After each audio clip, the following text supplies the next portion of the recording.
Let's get straight to our top story tonight. We're reporting live from Matoshri, where Bal Thackeray continues to remain critical. What we're hearing from the doctors is that he's on life support. His vital signs have been reported as stable. We don't know if he's regained consciousness or if consequently he's able to speak or communicate in any form. Let's listen in to the last health bulletin from the Shiv Sena. बाला साहब की ठीक है, जो doctor वहाँ पे treatment दे रहे हैं उनके प्रयासों को अच्छा रिस्पांस मिलता है। Let's bring you the latest from the Thackeray residence Matoshri in Mumbai. Through the day, there has been a steady flow of VIP visitors at Matoshri calling on the Thackeray family to inquire about the Sena patriarch's health. The latest to reach Matoshri are BJP President Nitin Gadkari, Salman and Arbaz Khan along with their father Salim Khan. Industrialist Rahul Bajaj and Venugopal Doot also visited Matoshri a short while back.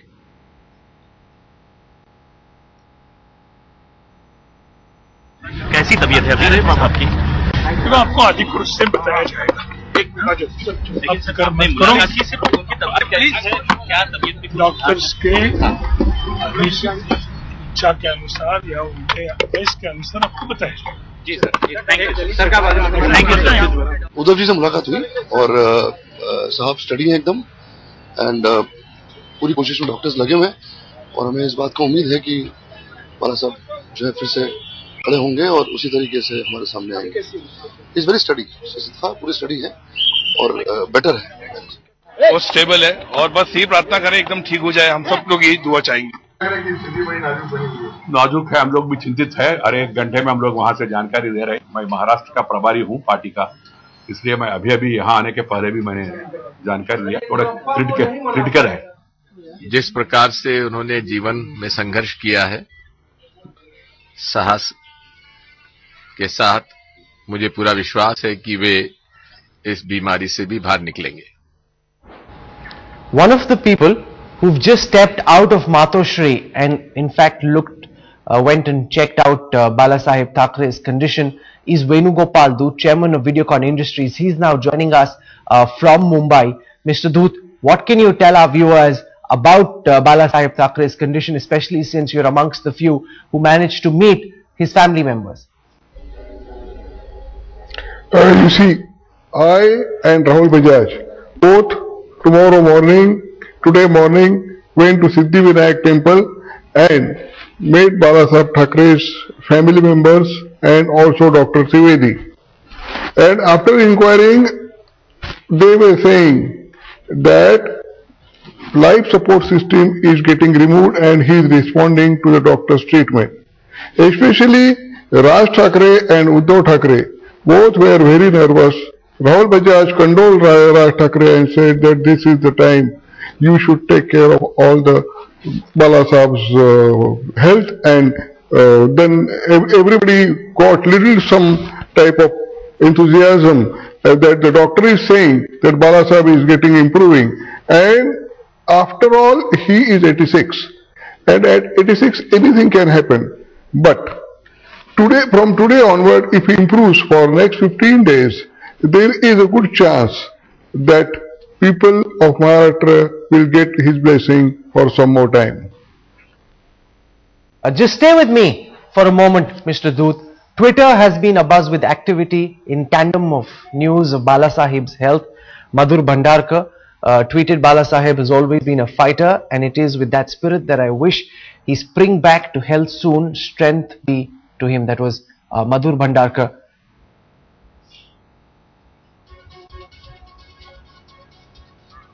After this, Amitabh Bachchan also tweeted. He in fact posted a series of tweets about Bala Thackeray, and I'm going to read you through some of these. Bala Thackeray, a fighter all his life, fights for his life, prayers needed now.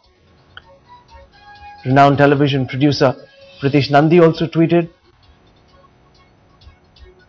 Pritish says, our prayers go out for Bala Thackeray and his family members. May the tiger wake up and roar again. He was my first friend in Mumbai when I came in the winter of 1982. Today he's fighting to survive. My love to Bala Thackeray. Shah Rukh Khan also tweeted to say, my prayers and wishes for Bala Sahib ji. May he recover soon and may he be healthy from this battle. Lata Mangeshkar tweeted to say, I am extremely disturbed and concerned about the critical health of Bala Sahib Thackeray, who is like a family member to me. I am postponing the function of my music company to a later date. My prayers are with Bala Sahib and the entire Thackeray family.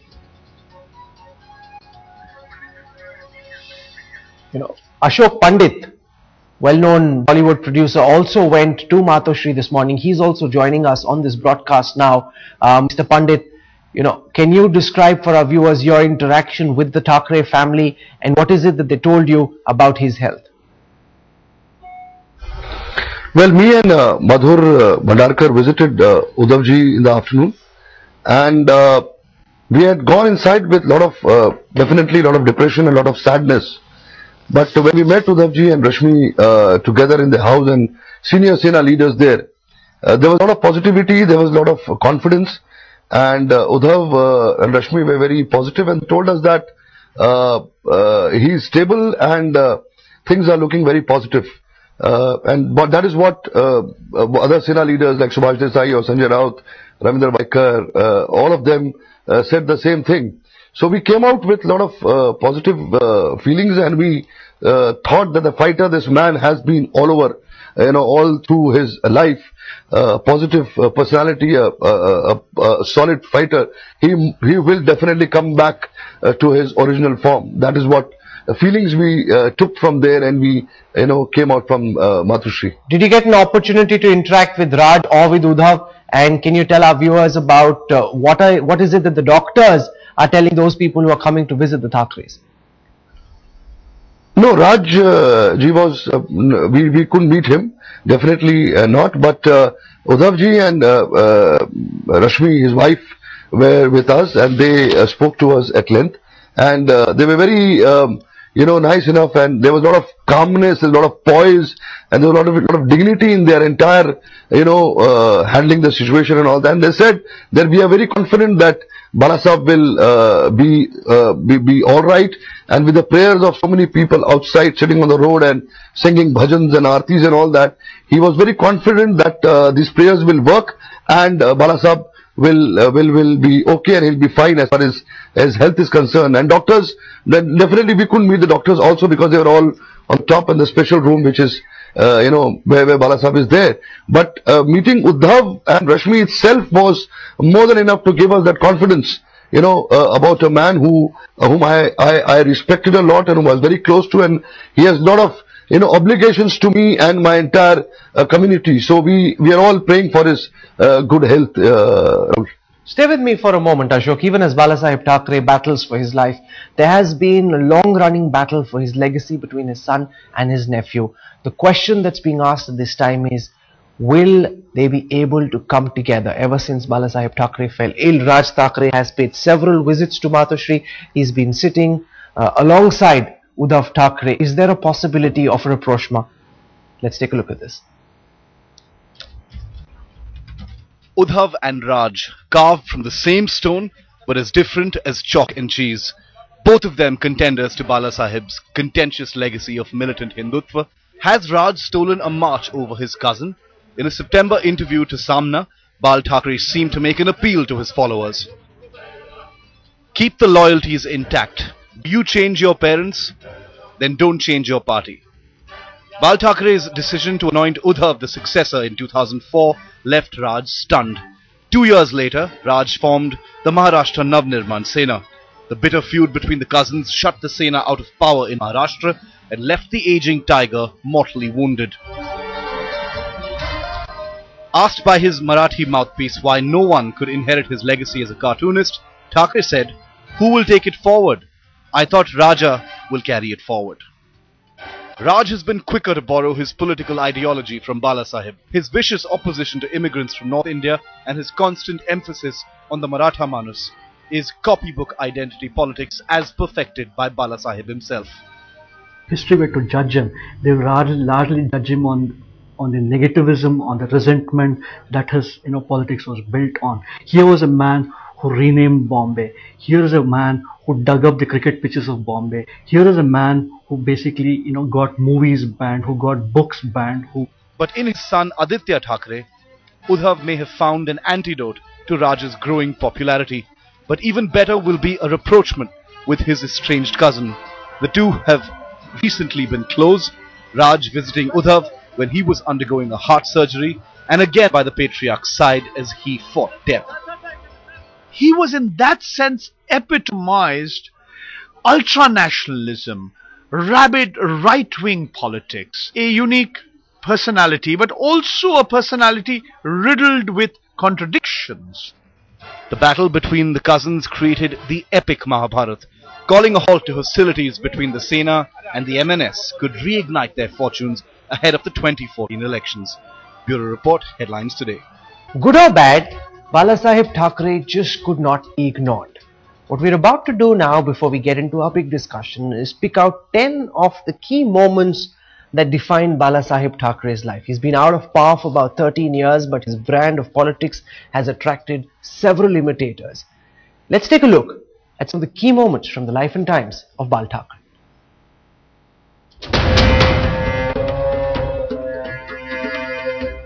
He's the cartoonist who turned from the art of satire to the art of a personality cult, and a divisive political plank that led him to the strings of power.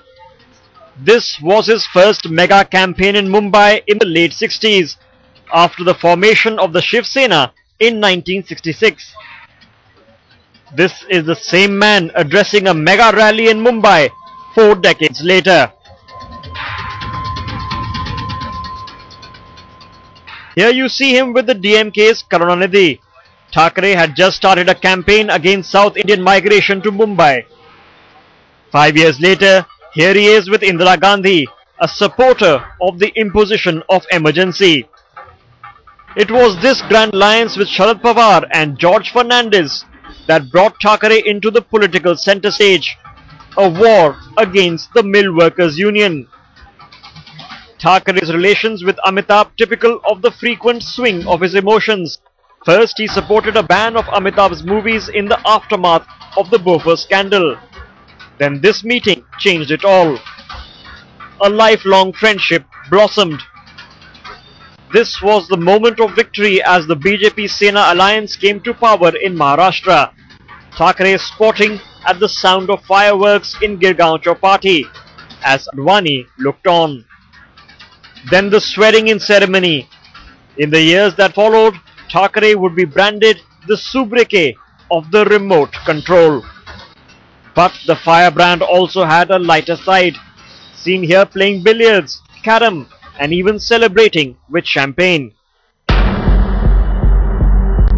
And these were the last few months of filial bonhomie, before nephew Raj went his own way in 2006 to form the MNS. The past was built by the tiger, the future more uncertain.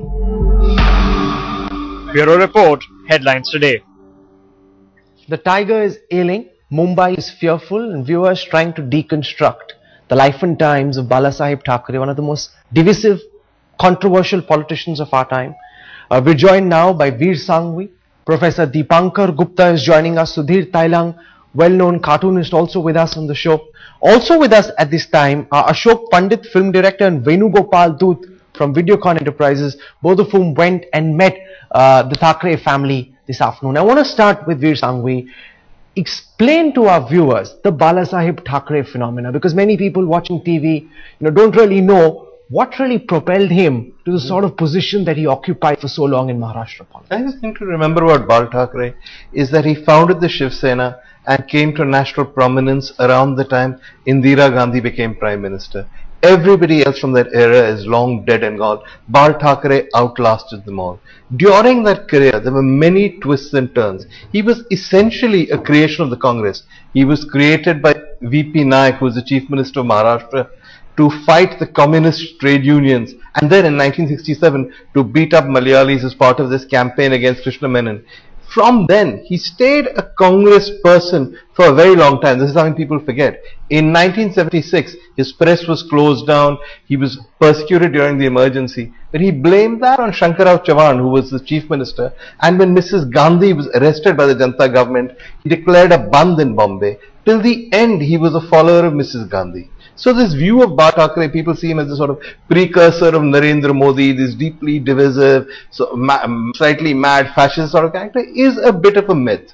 The anti-Muslim agenda, all that only really comes in the second half of the 1980s. And it comes out of his belief that the RSS, which he had a deep and abiding contempt for, was sort of effete Brahminical types who couldn't mobilize Hindu discontent. So when you talk about Bal Thackeray, you don't really talk about one smooth career. You talk about a guy who was very shrewd, who was very charismatic, but who went through many twists and turns. He had no, I think, real political beliefs other than an admiration vaguely, which came out only after about 3 drinks of Hitler. But that was sort of an intellectual detached admiration. Beyond that, Bal Thackeray stood for Bal Thackeray. You know, here's a man, Professor Gupta, who publicly says he admires and reveres Adolf Hitler, and yet despite that, he's able to create this mass following. You know, what is it that got people so attracted and so attached to Bala Sahib Thackeray? Well, to set the record straight, Bala Sahib Thackeray did say he is an admirer of Adolf Hitler, but he also added minus his anti-Semitism. But the fact of the matter is that from the very beginning, Bal Thackeray had a very disdainful attitude towards democracy, and once the Shiv Sena got going and became very popular, much beyond his expectations, he immediately announced himself to be the Senapati, or the Commander-in-Chief. And on many occasions he has told me in the early 70s that whenever he is in doubt, he asks himself what would Shivaji Maharaj have done, and then he does accordingly. The fact of the matter is that Bal Thackeray has morphed over last 4 decades, and as Veer Sanghvi said, he began as South Indian, became anti-communist and became anti-Islam. But remember, his first manifesto was entirely anti-South Indian. But in 67 he supported General Cariappa. From then onwards, Thackeray began to say the South Indians are all said and done Indians, but communists, they are not Indians at all. They are people who would open the umbrellas in Bombay if it rained in Moscow, and things like that. So Bal Thackeray has also been supported to a large extent by established governments, because he's been in charge of what I would call their dirty tricks department. And most governments have used Bal Thackeray, and Congress more than anybody else, in keeping themselves going against their opponents. During Mrs. Gandhi's emergency, Bal Thackeray in fact said very publicly that he admires Mrs. Gandhi because he always admired benign dictatorship. And that is probably the reason why Mrs. Gandhi did not ban Shiv Sena as she banned many other organizations.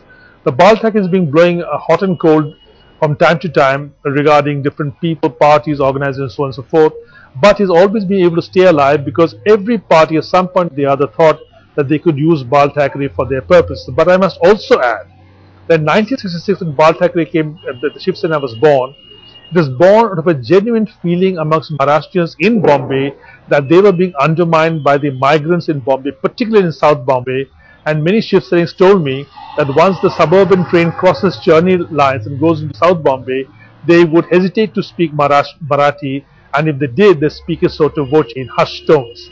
Now all of that is gone now, and Bal Thackeray has made the difference. Oh sure, so he's brought Marathi at some level back into fashion. Mumbai was earlier a city where Marathi was rarely spoken or wasn't spoken with pride. Through his machismo, through the power of his personality, he's changed that. You know, what according to you is the greatest legacy, Veer, of Bala Sahib Thackeray?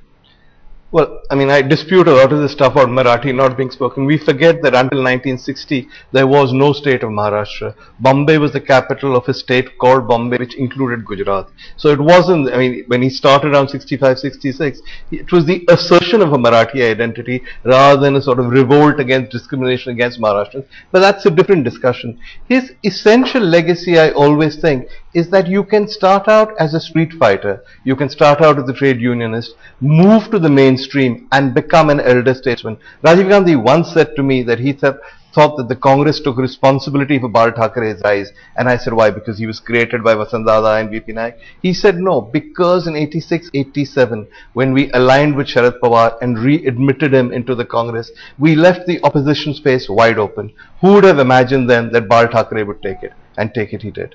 Deepanka, what do you think is the legacy of Balasaheb Thackeray, the politician?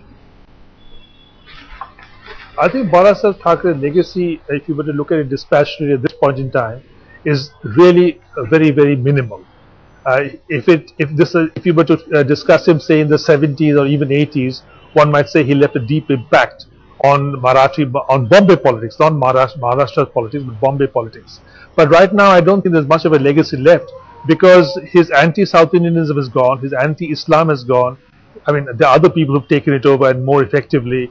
His anti-communism is now dead meat. So really, there's nothing much that Bal Thackeray can offer in terms of political program. But as I said earlier, he is capable of sponsoring a lot of nuisance in Bombay. I must also remind you of one thing, that in '66, when Bal Thackeray started his journal called Marmik, it was an all-right journal. It had a certain amount of readership. But when he started this column called Read and Keep Quiet, Vatsani Thand Basar, in which he week after week pointed out the number of non-Maharashtrians holding important positions in Bombay's corporate structure, that his popularity really swelled, and people then began to pressure him to start a political party. And when he did do that in Shivaji Park, he was overwhelmed by the response he got. So one must remember that this sentiment was at the base of Bal Thackeray's rise. He was not entirely a creation of other parties, though once he came into power, other parties used him, and he willingly lent himself to that kind of usage. Sangvi, Deepankar Gupta makes the point that the Shiv Sena is now a party without ideas. Do you think the Shiv Sena still has a potent future going forward, or will it increasingly get marginalized? I actually think the Shiv Sena is the future in Maharashtra. Why do you think so? View that the party is going to be marginalized is mistaken. I think it's only a matter of time before we have one Shiv Sena. Either the cousins will make up, or the cadre will shift to Raj, because he seems to be the more dynamic leader. Uddhav, from all accounts, a very nice guy, but he's in bad health. Raj, I think, can pretty much carry forward the movement that Bal Thackeray started. Look at the state in Maharashtra. The BJP post-Pramod margin has never really found its feet. The Congress is in a mess. The NCP is reeling not just from corruption scandals, but from the Ajit versus Sharad Pawar battle. If you have a strong opposition in Maharashtra, organized by the Shiv Sena, by the cousins getting together, and if this party then strikes what's actually the logical alliance, an alliance with the NCP, they'll win the next election. Do you think a rapprochement is possible? Absolutely. Because Deepankar Gupta contests that. I asked him this question earlier in the morning, and you said it's unlikely that there would be a rapprochement. Veer Sangvi says or thinks that is the next logical conclusion.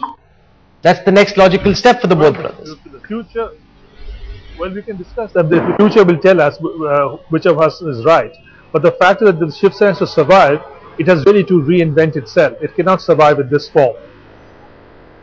Now, why is it that you feel that a rapprochement between Raj and Uddhav is unlikely, given the fact that Raj has been spending a lot of time?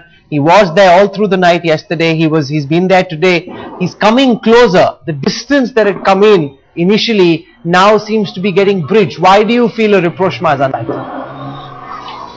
Now look, Raj and Uddhav are, I think, personally quite close. And as I mentioned to you earlier, these two boys were always together in the 60s. They were like brothers. So I think that element is there. I think Bal Thackeray treated them as his own children in many ways. But the fact is, now we're talking politics. In political terms, the Shiv Sena and the MNS, the two of them will hardly contribute to each other's survival. There's no synergy really between the two. Because if it's MNS about anti-North Indians, it's really, slim pickings in terms of ideological fervor. So what is the MNS going to do for Marathi politics, other than the fact that there'll be parties outside who would like to use them for their purposes? The BJP would probably be hurt if the MNS was still around, so the Congress would benefit. So it's that kind of political presence that is, as I said earlier, kind of very rough margins that they'll be playing upon. Okay, let's go across to some of our other guests. I want to go across first to Sudhir Thailang, renowned cartoonist. Mr. Thailang, how do you assess Bal Thackeray's capabilities as a cartoonist? Was he a good cartoonist, or was it just his message and the fact that he reached out to people that helped him connect, at least with his supporters?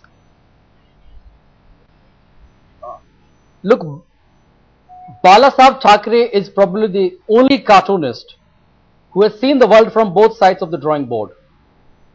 He has drawn cartoons of several politicians, but he has himself become the subject of many cartoonists like me. In the last 30 years, I must have drawn hundreds of cartoons on Bala Sahib Thackeray. Probably you can bring out a book of those cartoons. So many of those cartoons I've done. And I must say that R.K. Lakshman and Bala Sahib Thackeray both started their careers together at Free Press Journal in Bombay. And both of them I would rate as high-class cartoonists, and both of them were influenced by David Lowe. So in their drawing styles, you can see that there is a great influence of David Lowe in both Bala Sahib Thackeray and R.K. Lakshman.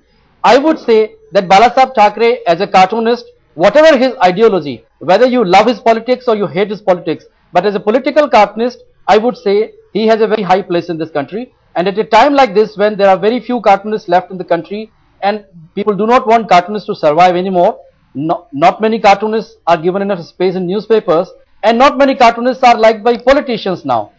Their right place right now is the jail, not in their drawing studio. No, but is there not a dichotomy, Sudhir Thailang, between his radical views politically and the positions that he took, some of which were very extreme, and the basic instinct of a cartoonist, which is libertarian, which provokes freedom of thought, of expression, whereas Bala Sahib Thackeray, in some of his views, had very, very rigid positions which were anti several people? You know, many of the cartoonists, like for example R.K. Lakshman, he's a centrist cartoonist. He's not on the left side or he's not on the right side.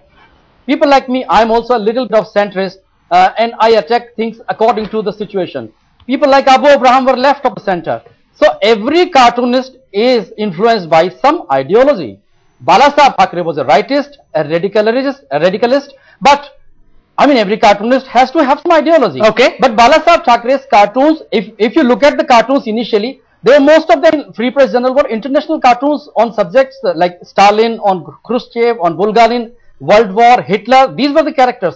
But after independence, he started drawing on Nehru, Pandit Nehru. Indira Gandhi came later, Pant, lots of characters. In fact, I interviewed him. Mr. Veer Sanghvi sitting in the studio. He was my editor then in Hindustan Times, and he commissioned an interview with Bala Sahib Thackeray in 2002. I did a long interview with Bala Sahib Thackeray in Bombay, in Matoshri. And I remember he showed a different character. He was like childlike. I found a childlike quality in him. He asked Uddhav Thackeray to go upstairs and get some old cartoons of him. He wanted to show me, like a child would want to show his toys when a guest comes. He showed me his cartoons. But if you ask me about his cartoons, I would say Free Press Journal, he was a little bit amateurish. But when he started his own magazine called Marmit, I would say that his cartoons, whatever the ideology, but if you ask me about the quality of cartoons, the quality of drawings, it was first rate. Okay. Veer Sanghvi, how do you assess Bala Sahib Thackeray, the cartoonist? I think he was a very good cartoonist. I think Sudhir is absolutely right. In terms of drawing, he was easily the equal of R.K. Lakshman. But really? Yes, I think so. I think he was an outstanding cartoonist, and we've underplayed that. I also think that while R.K. Lakshman, Sudhir Thailang, there is, as Sudhir correctly says, a tradition in India whereby newspaper cartoonists take a centrist position and claim to speak for the common man. There is another tradition of satire, of caricature, of the cartoonist taking a sort of sardonic look at the world, a Gerald Scarfe, Ralph Steadman kind of approach. That was very much Bala Sahib's approach. He took a very sardonic, sartorial, sardonic, sarcastic sort of view of life. He had no intention of speaking for the common man, and judged on those terms, I thought he was outstanding. Just one more point. We've all talked about his being a fan of Hitler's, and I've had many conversations with him after a few drinks when he said things like, you know, Hitler, I agree, genocide maybe not so good, but otherwise what was wrong with him? But he also, and this has been commented on, what we also forget was his other great hero was Walt Disney. In 1980, he went to Disney World for the first time, and when he came back for days on end, he would talk about nothing else. Both you and Sudhir are saying that he was almost as good a cartoonist as R.K. Lakshman. Dipankar Gupta has had an alternate point of view on everything. Do you think his cartoon legacy is as strong as Sudhir and Veer Sanghvi say? I don't think the legacy part is that important right now, but I believe that he wasn't a bad cartoonist at all. But it all depends on you, whether you like to be cut by a rapier, which is R.K. Lakshman style, or hit on the head with a blunt instrument, which is more Bal Thackeray style. Bal Thackeray also used to pun a lot in his cartoons, and that also sort of endeared him to his readers. For example, Gord Sakrechi Karki Kahani, the bitter story of sweet sugar, and things like that, which were quite catchy and so forth. But as I was saying earlier, he wasn't a man for the subtle approach. He went all out and was very blunt and foursquare about his opinions. He was always, I should say, anti-Nehru in many ways, although at times he did support Nehru.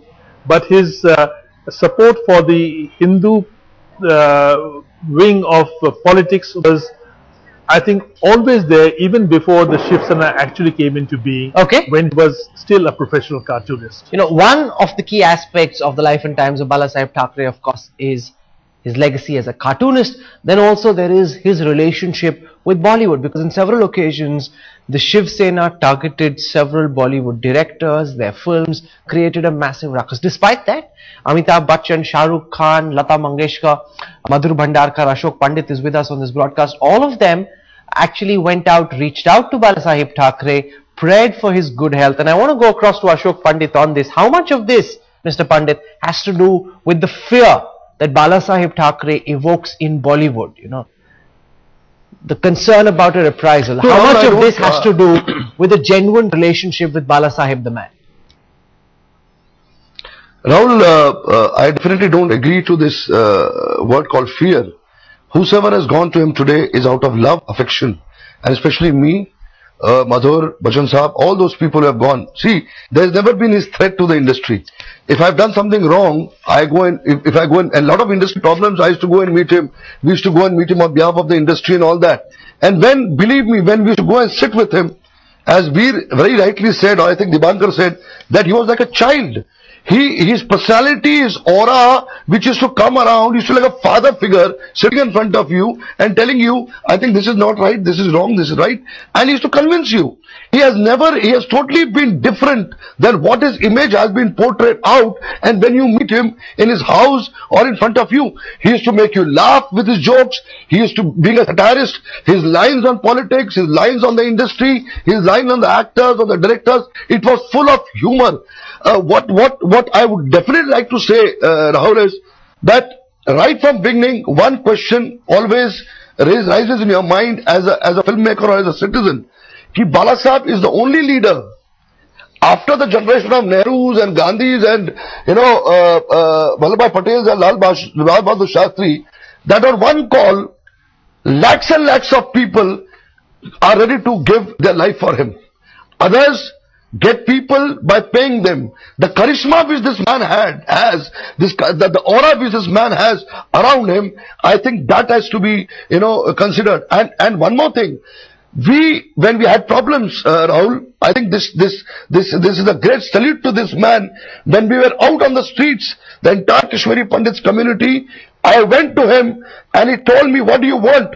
I said, I want my education back for the 7.5 lakh Kashmiri Pandits. Okay. He created 2 quota seats in Mumbai for the educational seats, not only for Kashmiri Pandits, Kashmiri Muslims, security persons, children, and nearly thousands of youngsters, they got education and they didn't convert to terrorism. I think this is the biggest contribution which Bala Sahib Thackre's thing has to be mentioned and people should be aware of. Okay, Veer Sanghvi, every Bollywood star who went, tweeted, commented, said they were a deep personal abiding relationship. How much of this has to do with rank fear?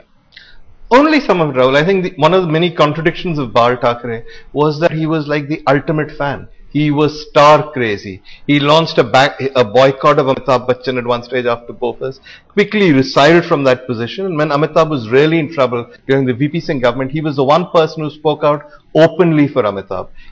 Shiv Sena people went on and on about Sanjay Dutt. Sunil Dutt went to see him. One of the first things Bal Thackeray did when the Shiv Sena came to power was make sure that Sanjay Dutt was released from jail, that as much help as could be given was given. This was a man who just loved movies. He loved movie stars. He loved all pop stars. I remember going to his house and he said to me, you know who has been to this bathroom? And I said, who? I mean, the mind boggled. He said, Michael Jackson. These things mattered to him. You know, but there is the fan and then there is what Sainiks do. Dipankar Gupta, you know, all these Bollywood stars say that they have deep abiding personal relationships, but these are also people, some of whom at least, who've been targeted, if not by Bala Sahib Thackeray himself, but at least by the politics of the Shiv Sena. Well, that is true. So I think it's very hard to get into the heads of of Amitabh Bachchan or whoever, what they're actually thinking. But the fact of the matter is that it would be, I think, quite fair to say that they are playing safe as well. If they have this deep love for Bal Thackeray, it could well be true. Who am I to dispute it? But there is also good reason to be on Bal Thackeray's good side, because film stars, their lives are really open to so much, but they're so vulnerable in a way, and Bal Thackeray and the Shiv Sena can cause havoc to their careers. So it's always, a good business to stay on Bal Thackeray's good side. So in some senses, Ashok Pandit, it's like Raj Thackeray in the current era, where whether it's a Karan Johar or a Bonnie Kapoor, nobody wants to mess with him because they realize that if they do, there would be consequences on the box office, and therefore everybody really wants to be on his good side, even though some of his actions and thoughts might actually be completely extrajudicial.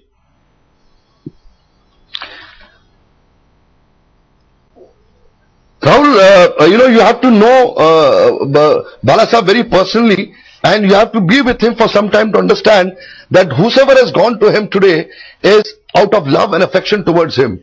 A man who has never been biased on any issue. He raised an issue because he believed in it.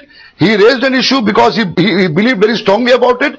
And then when the things go ahead, he used to forget those things and created a new beginning. I think that is what the character of this man and this leader has brought in so many people around him.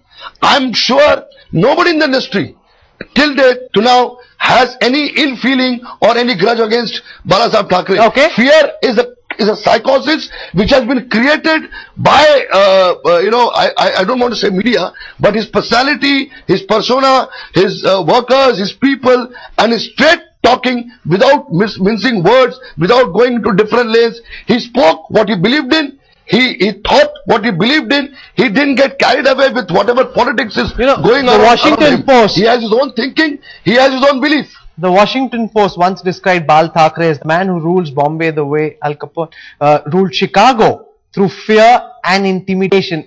Mr. Doot, is that not a fact that a large part of the people who look up to Bal Thackeray actually do so out of fear and intimidation?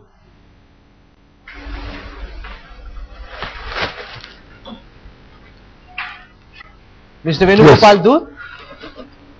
Yeah. Balasaheb Thackeray, I think people love him. He started as a social worker and he became a politician also, but he went in the heart of the people. Balasaheb Thackeray, when you go to home, he is not a politician, he is a saint, Karma Yogi we call. And that's why nobody is scared of him. Everybody, he loves everybody. And one of the most important things which he has done in 1992, the Bombay riot, he has really saved the people. And he told me that 96 hours, 4 days he did not sleep and make speeches to around 98 assembly gatherings. Okay. And there he got the people converted. So this is what Balasaheb Thackeray, who is having a profound vision, intellectual power and extraordinary personality. This person only knows that he loves, and he loves the people. You're saying he is a man who loves, you're calling him a saint, you're saying no one is scared of him, and that he loves everybody. It almost seems as if you're speaking of a completely different Bal Thackeray from his public persona and the actions of his cadre on the ground. It almost seems as if, there's a contradiction over here, massive contradiction. Competition to Mother Teresa. Yeah, absolutely, from what Mr. Doot is saying. No, I think what people forget about Bal Thackeray, and I think that's quite important, Ashok Pandit, many people who spend time with him will know this, is that in person, he was an extremely warm person, and there was a degree of detachment to Bal Thackeray that people forget, in that the public persona was not necessarily the real Bal Thackeray. He was in a way that most politicians are not able to. He was able to poke fun at himself, he was able to joke about the public persona, but he was also very clear that there was a Bal Thackeray persona, and that persona was not Al Capone. If you want an Al Capone figure in Maharashtra, I can find you many NCP members who fit that bill. But his persona was that of being an emperor. And therefore he had to be given the due respect that an emperor is due. If Sunil Dutt went to him and said, help my son, he would help him. But if Sunil Dutt didn't go to him, he wouldn't do anything. If you went to him and asked for a favor, he would do it. Always remember, the key to Bal Thackeray was A, he was not particularly immersed in his own personality, he was detached, he knew what he was up to. And two, he never ever played around with that persona. He told me a story himself that one stage during the emergency when they wanted to arrest him, and a friend told him that why don't you say, Bala Sahib, that break a few window panes yourself at Matoshri and say that you are under attack. And he said to the friend, he said, what are you saying? How can the Senapati be under attack? That was his view of himself. He was above everything. You're calling him an emperor, a man of many contradictions. Each person must decide for himself what he makes of Bala Sahib Thackeray, the phenomena who intimidated and ruled over Mumbai for several decades. We'll keep tracking the story very, very closely. To all my guests for joining us with your own unique and individual perspectives, thank you very much. Everybody hoping, of course, that Bala Sahib Thackeray pulls through and recovers.